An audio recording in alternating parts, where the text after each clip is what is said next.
Data at the Ministry of Education, Arts and Culture indicates that since last year, 39 cases of teachers that engaged in sexual affairs with the learners were reported from across Namibia. According to the Namibian law, a teacher-learner relationship is not allowed. The Code of Conduct for Teaching Servers clearly states that a teacher may not enter into any form of romance with the learner.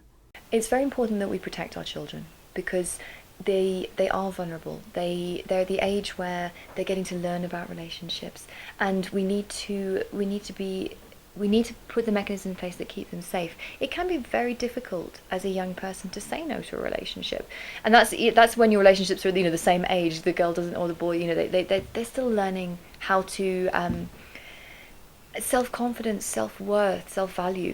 And so when you've suddenly got an older person, a teacher, a person in authority who comes along, it can be very difficult to know how to say no.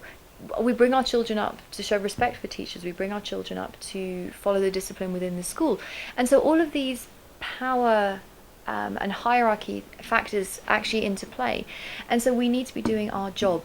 Kwame further says that when they had discussions about the social evil with learners a few months ago, some of them pointed out that they were having relationship with teachers to get good marks, while others explained they enjoyed the material benefits they receive from these relationships.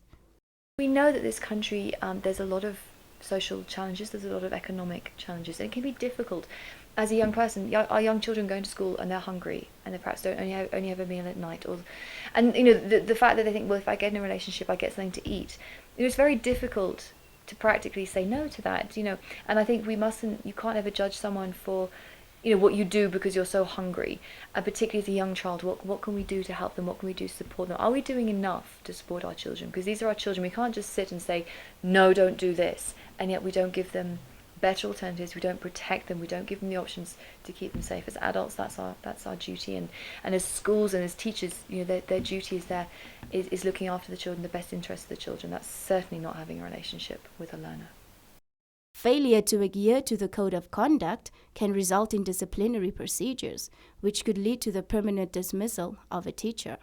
The only question that comes to mind is how many relationships are not reported in Namibia.